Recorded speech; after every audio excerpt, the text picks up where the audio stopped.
Welcome back. We are building a Stormtrooper.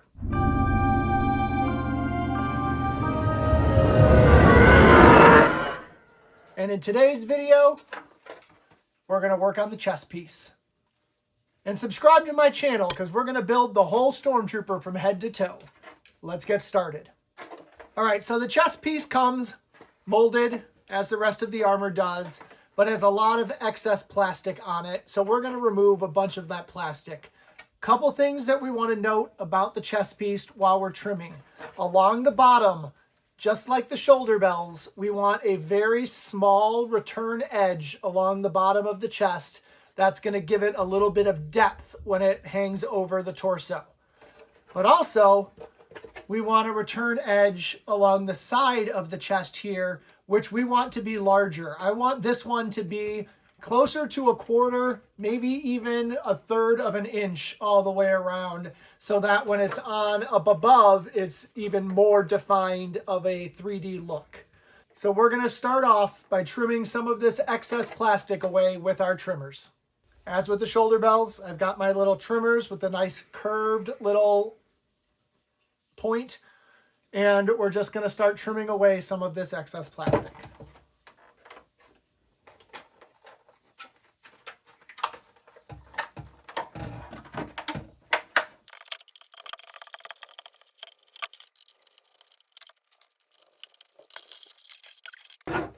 If you're noticing some resistance with your trimmers, if it's a little hard to cut, the plastic gets a little too thick, you can always go in with your X-Acto knife, do our score and snap method, and it'll help you out.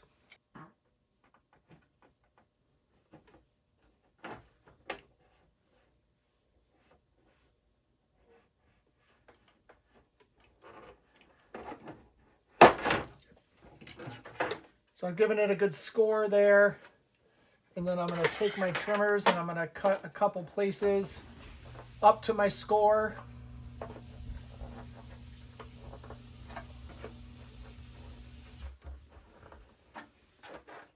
Bend at our score and snap our plastic off.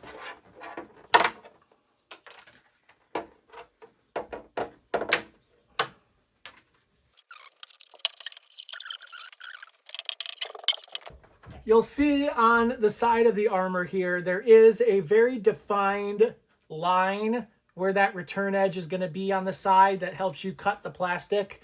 So I would cut right up along that little line, that little indentation there.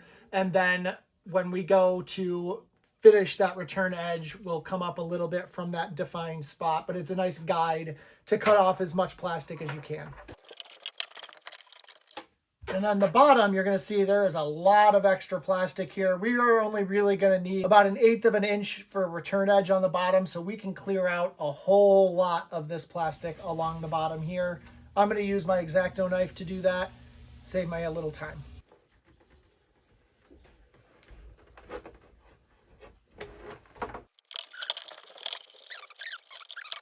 I think so. That's not good.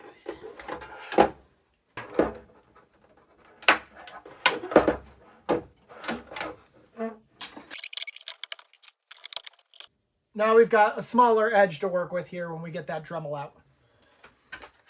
On the edges here, we're going to cut right up to the defined edge that's in the mold, there and there. And the same with the very top, we're going to cut right along that defined edge on the mold there and there.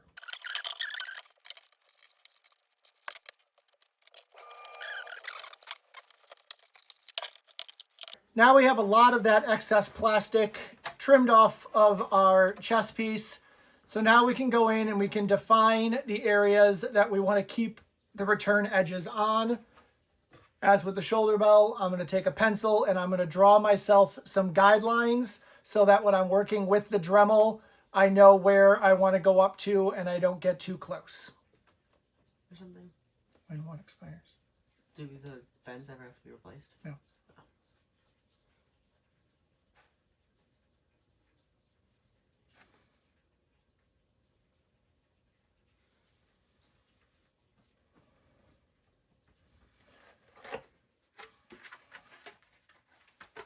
The pencil here is really just going to be a guide for me in the Dremel. When it all is said and done, I'm going to just be using my eye on that return edge to be sure that we have it even all the way around and that it's around 1/8 of an inch or so in thickness.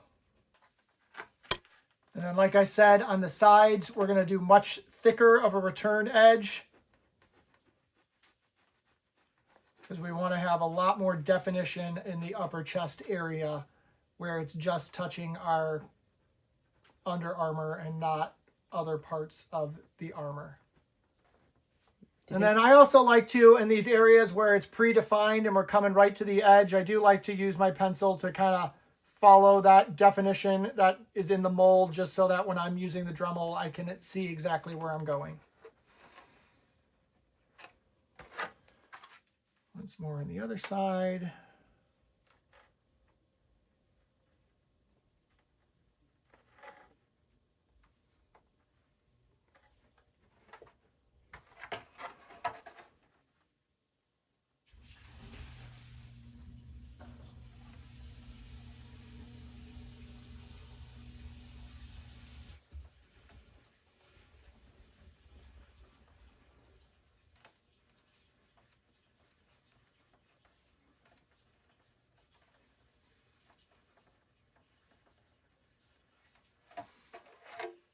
And then the last piece right along the neckline, no return edge there, just follow the molding and make it a nice smooth edge all the way around the neck. Again, I'm going to go in with pencil just to help guide my Dremel. So I've got my pencil line drawn on the sides and along the bottom to guide me. All that's left to do with this is to Dremel it out, get us right to the lines that we want to be at for our final positioning. But before you start Dremeling, make sure you put some sort of safety goggles on. For me, I'm getting old. My safety goggles are my reading glasses. Grab your Dremel. It should have a sanding bit on the end of it. And remember, there are multiple speeds on the Dremel. Do what's comfortable for you, not so fast that you're going to eat through the plastic faster than you can control, but not so slow that it's going to take you forever.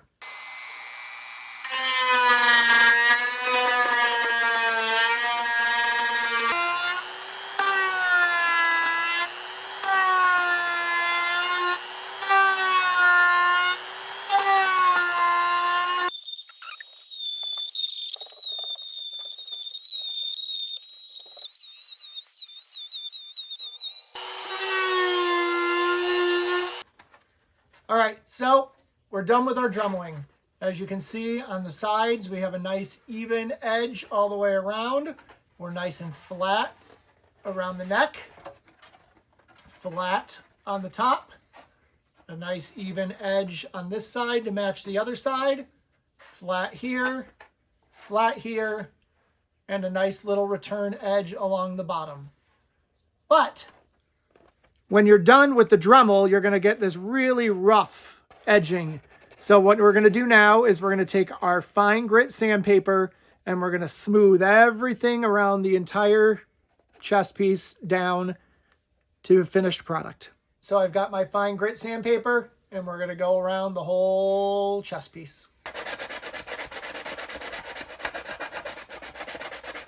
Yeah, please. I'll be in 30 seconds, bitch. Yep.